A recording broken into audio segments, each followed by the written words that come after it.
We are back in the studio with Elisa Waters Lane here each week. She takes this segment and just makes us all smarter as far as gardening goes. I So don't I know just about that. feel like plus it takes some pressure off of me, so I don't feel the entire hour, and I get to spend 10 minutes, oh maybe more than that, with you in a little studio room here at the Garden Mhm. Center, which I love.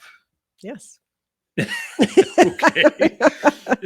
I do too, dear. That's what I wanted. That's what every man wants to hear. Okay. Anyway, what do you got for us this week? What are you going? What's the Well, direction? I feel that song at Christmas that it's beginning to look a lot Yeah. like Christmas. I Yeah. feel like you should sing that for spring here. It's beginning to look a lot like spring. We Yeah. have had multiple trucks in. So we're a little tired, a little dingy from that. We're all good. It's what we live for. It is. It is. It's just so exciting to get all the stuff in. You're like, ooh, we got that. Ooh, we got this. Oh, this is new. So it's a fun time of year to be in the garden center because it's all fresh and new and exciting. To give you an idea of perspective, folks. So there's been so many trucks. So let's me think here. We've had not quite a football field. Think a semi-tractor trailer times a football field. It's just shy of that. Yeah. That many feet. And it's stacked from floor to that entire 8-foot ceiling, packed with dirt and plants. Mm-hmm. So it's spread out over. We're trying to fill up 2 acres of garden center, and so it takes a lot. So we probably have another, I don't know, 3 or 4, and all the while people are coming and buying it. So it's like they like know it's coming. So they're tagging onto it. So you're trying to fill it up while people are buying it. Which so is you bring okay. more in. It's what we live for, but. Right. It's kind of that's the energy of spring. So for garden centers, most retailers, it's Christmas, it's Black Friday. It's right here. It's garden center. It's spring. It's March and April. Kind of gets us going. So it's fun. Yeah. We love it. Yeah. So a couple things that are actually on the premise. I've talked about them before, but it's like they landed. Never quite sure until they show up, but they did show up. So the flamethrower Redbud. Having a brain lapse. Well, don't talk about those. We only have 15 of them. They'll be gone instantly. Talk about the other regular old Redbuds. We got all the old. We got the Oklahoma, Merlot. There's like 5 or 6 weeping different. One. Yep, there's all kinds. One. Yeah. But the coolest, newest one is the flamethrower. So that one has kind of what makes it different. It blooms out the same, that real dark pink blossom, but the leaves on it go from like a yellowish to green to orange, all on the same branch, like a flamethrower. Right. Hence the name. But pretty cool. I'm excited to see them leaf out. Of course, they're dormant right now, right? And I'm excited to see them bloom. Oh yeah. And then bud out. Leaf out. That'll be really fun. So Redbuds, they're native for here. So there's a Western, a Mexican. There's several types that grow here wild. So once they get rooted, you can almost ignore them. They don't get too big. They live a long time. They kind of the bright blooms, spring blooms. They have great fall color. They got great big leaves for shade. They're kind of everything you want for the mountains of Arizona. They really are. Super tree for here. So check those out. Plus we have all the old-fashioned ones as well. Forest pansy. It's got a purple leaf. You got Oklahoma is a traditional Eastern redbud with a brighter flower, bigger, like a double flower. So there's lots of them, but all of them grow well here. That is true. And then we also got, and we talked about the apple trees that had the braided braided trunks. We got those, and that's a Honeycrisp and a Gala.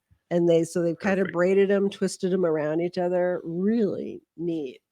What a neat thing to have in the yard. No, you can't have one in our house. We've got enough. It's just like, but they are really cool. Although I bet you could grow that in a big pot. Oh yeah, one downstairs. I bet you could. Yeah. Ooh. Maybe you could have one. We'll see.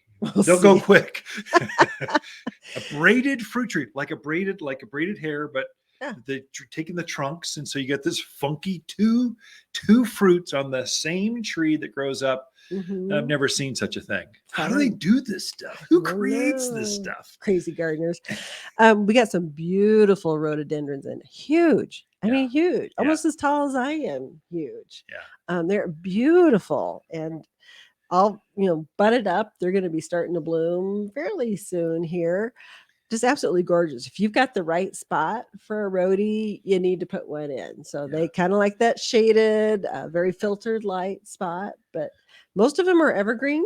as well. So just beautiful plants to put in. People don't realize you can grow azaleas, rhododendrons, hydrangeas, but you can. And the rhodies are the true evergreens. It's the hardy variety. They go down to minus 40, 30 degrees, something like that. But they get that great big flower. And deer, rabbits, javelina, do not bother rhododendrons. Should be fine.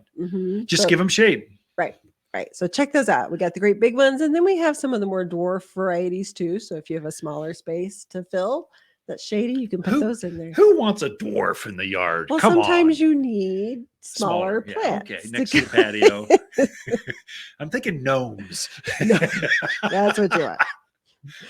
We also got the peonies. We talked about peonies earlier. So we got a nice selection of peonies in. We also got, which is still dormant, but great time to plant some of the spireas, like the Renaissance spirea. Some of those more earlier spring blooming varieties are in. Lots of Forsythia. We got a lot of bloomerangs in. So I know last year some people didn't get their bloomerangs because they ran out. So we've got a really nice selection of the dark purple, and then the one that's pink. Scent and Sensibility is the pink one, and then the dark purple one. So those are lilacs that repeat bloom 2 or 3 times a year. Thus the name bloomerang lilac. And main thing is they're just shorter. They don't get they get maybe hip high, and so as a regular lilac gets well above head high. If it's a big shrub, these stay small, so you can have them wherever you want them now. So there again, fits into the yards in many, many different places. I think I mentioned the Forsythia, so we've got a lot of those in as well. I'm missing something. What was I going to talk about? I would help you if I could. I did notice the barberries. I was putting those back. So barberries are really tough. Shorter, bright oranges, bright red shrub. Gets about knee higher, so it depends on the model.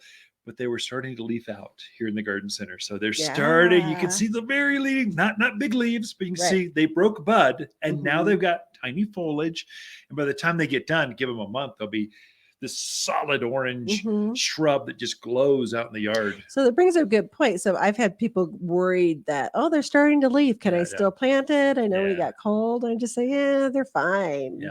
They like the cold. They like the cold. So don't worry about it. It's better to get them in the ground while before they fully leaf out. So they just adapt better when their roots are in the ground, in your yard, waiting there. So you really do. There should be some urgency with things like fruit trees, shade trees. You mentioned the redbuds, grapes, berries, things that are deciduous. They haven't quite leafed. They're about to. They're starting to wake up.